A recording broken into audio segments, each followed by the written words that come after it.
Manifesting Me. Thank you for joining me. I write, talk about, and teach manifesting. I have a book available for sale on Amazon called The Pocket Guide to Manifesting.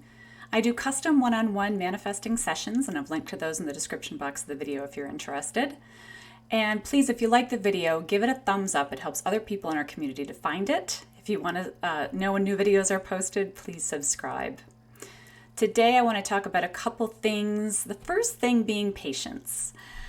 I am learning consistently how important patience is and how important it is in manifesting to hold the belief, to have faith that the things that we want also want us, that they will happen for us, and sometimes it's just a different timeline than maybe what we have in our head.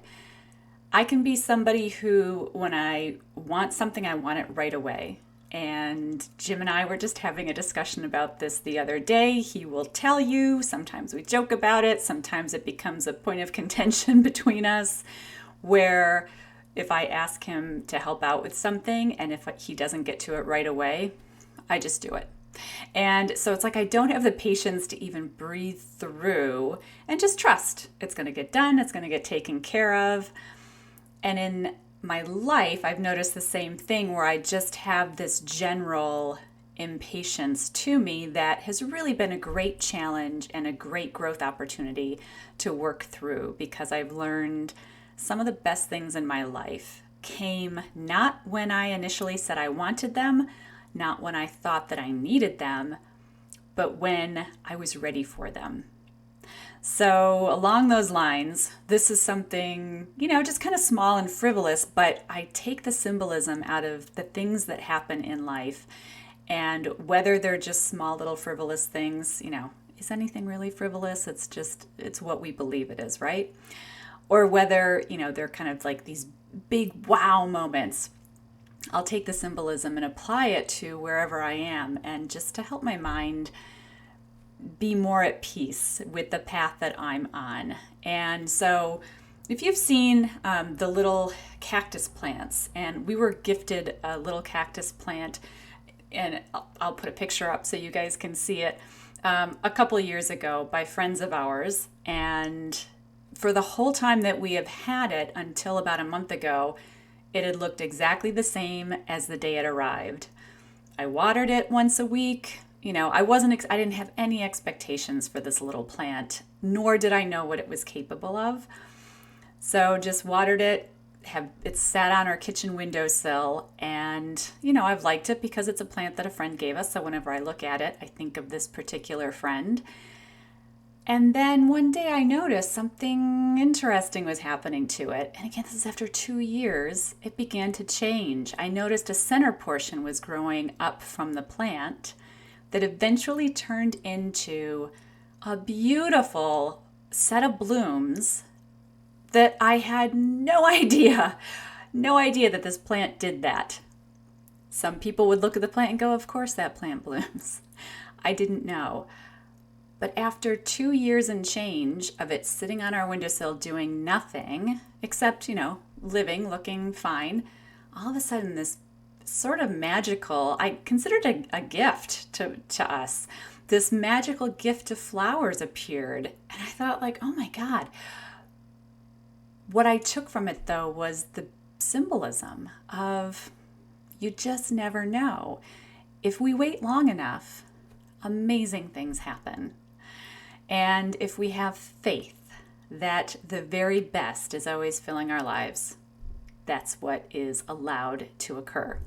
So I share that for anybody who is in the midst of wanting something to happen in their lives that hasn't yet happened. And if you're getting frustrated with it, if you can, have patience, take a deep breath. Trust that what is supposed to happen is going to happen, and it's going to happen in the perfect time, in the perfect way, and it's going to delight you. And look for little signs along the way. So that brings me to the next part of this video and what I wanted to talk about, and that is sort of honoring the little nudges that we get, the signs and symbols along the way that are placed in our path to let us know maybe what our next move could or should be, they're the little breadcrumbs, I like to call them, that allow the magic to come in. And so if anybody has ever, had some sort of intuitive nudge where, like let's say that there's somebody you haven't spoken to in a while in your life and you keep seeing their name or, a similar name and it reminds you of that person, or maybe, somebody brings them up to you, maybe Facebook suggests them as a friend, whatever the case might be. Maybe you have a dream of them. That happens to me so much. I'll share a couple stories about dreams that I've had recently and how one actually helped take me down a path of, it gave me such a beautiful gift, took me down a path of forgiveness with my birth father. And I wouldn't have had, I don't think I would have had that same gift and that same experience if I had just ignored this dream that I had. So anyway, but I think that we get these nudges. So if there's something in your life and you kind of keep getting these little signposts or these little breadcrumbs or whatever you want to call them, and pay attention. Don't ignore them. Instead, think, okay, maybe I'm supposed to do something with this. Maybe if I just follow these, they'll take me, they'll give me kind of the next piece of the puzzle for what I'm trying to put together in my life for, more magic to fall into place. So I'm a big dreamer. I've talked about that before. I can have real vivid dreams that don't always feel like dreams. Sometimes they feel like I'm actually sort of visiting other places and other timelines. I have conversations with people in dreams to the point that some friends that I'm close with have appeared in my dreams. And when I call them the next morning, they say, oh my God, I had that same dream. Like I remember seeing you in the dream and I remember us talking. So, anyway, you get it. So pretty cool stuff. And a few months back, it was actually before my brother Chris passed away, I'd had a dream with my father's brother in it. And my father's side of the family is not a side of the family that I had been close with after a certain point. It had been about, it had been maybe 20, 25 years since I had seen them. And I thought, why is my dad's brother showing up in my dream? And I could have just ignored it. I could have brushed it off. But instead, I was like, you know what? I'm going to just make sure everything is okay. So I, tried to do some quick, internet stalking to find out, had he passed away? Was he, was something going on that where I should be in touch with? Because, I also thought maybe it was my dad trying to come through. My dad has passed away. Maybe it was him trying to come through to say, reach out to that side of the family. And so I managed to track down my aunt who's married to him. So Aunt Carol. And just sent her a quick note and I said, hey, I had a dream about Uncle Dick last night. I said, that's unusual for me. And sometimes when I have dreams, they have messages and I just want to make sure, is everybody okay? How are you doing? And she wrote back almost immediately, God bless her. And she said, oh my gosh, we were just talking about you and your brother the other night and wondering how you all were. And so that just opened this door of a beautiful connection that had been 20 or 25 years quiet. And, I think certainly for me, as I'm walking this part of my path, part of my goal is to keep expanding in love and expanding in light. And that involves investigating all the areas of my mind where I may have had a wrong impression about somebody or where, I have outdated beliefs that I'm still operating with. I had done some sort of forgiveness work with my dad. And again, he had passed away at this point.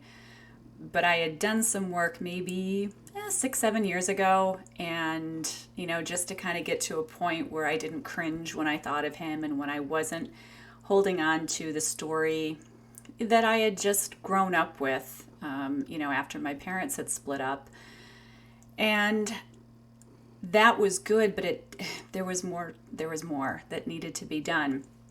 So anyway, in reconnecting with my Aunt Carol, it was great just to find out what, I've got a crap load of cousins on that side of our family. So I got the lowdown from her on how everybody is doing and I could share updates of how I was doing and what was new. And how my two brothers were doing at the time. And, again, that was a couple months before my brother Chris passed away. So, we agreed to stay in touch. And I had such a nice, warm, fuzzy feeling after connecting with her. Then when my brother Chris passed away and I was going to be in town where they all live, I said, gosh, I'm going to be in town. Could we maybe get together? And in my mind, I was thinking it would be so nice to just sit down with her and with my uncle and talk about my dad, because I didn't have anybody else who held pieces of him, past a certain part in my life. And so they agreed, and we got together, and what an amazing gift that came from, again, a dream about somebody that just prompted me to say I should reach out. And that was the first set of breadcrumbs that led to something so much bigger, that led to a treasure chest. I learned things from them about my father that I wouldn't have otherwise known, and that I assume my mom knew, but the way the information was skewed, it was skewed, in a way. She was hurt when they split up.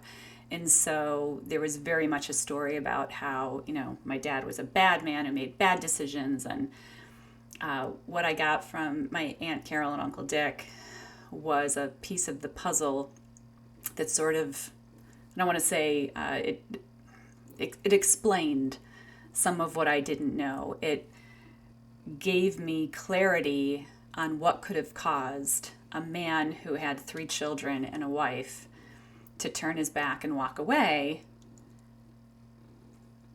And I just felt my heart swell. I felt my heart swell for this man who had been in Vietnam and had fought and seen atrocious things that no human should have to see in their lifetime, in my opinion. And that was not information I had as a kid or a teenager or a 20 or 30-something-year-old. And when I learned those things, I thought, of course, the things he saw before I was born and the things he wasn't allowed to talk about in our country, because our culture at the time was such that people who had been in Vietnam, there was just a lot of contention around Vietnam. And the peace protesters, when soldiers got back, they didn't want to hear about it. They didn't want to hear about the war. And so soldiers who came back, I think, had to just kind of keep quiet about it. And some of them imploded, and my dad was one of them. But follow the prompts. What an amazing gift. Like I said, a treasure chest, because all of a sudden I just felt like this huge shadow had kind of lifted. And, in case anybody who shares DNA with me is watching, doesn't excuse the behaviors, doesn't excuse his decisions. It doesn't excuse the things he did or did not do, and write off that he could have done better, because he could have. But I understand more of him, and that helps. It helps to get the full story of somebody, or I won't say full, because I'll never know him fully. We will never know another human being fully. We will know them through our eyes, our perception of them. And if we're lucky, maybe through somebody else's perception of them. So, yeah. When I get nudges and prompts like that, I follow them, because, again, the breadcrumbs, they could take me someplace amazing, and I encourage you to do the same. So, and what that does for me from a manifesting point of view is the fuller my heart is, and the more at peace my mind is, which certainly clearing up stuff from the past brings peace, the more in tune I am with all of the good stuff in life that I want, all of the stuff that I'm trying to manifest that is in that highest vibration of love. I have a better chance of matching up with it because I've raised my frequency. And that's what I have for you. I look forward to next time. I wish all of you happy manifesting. Thanks for being here. Take care.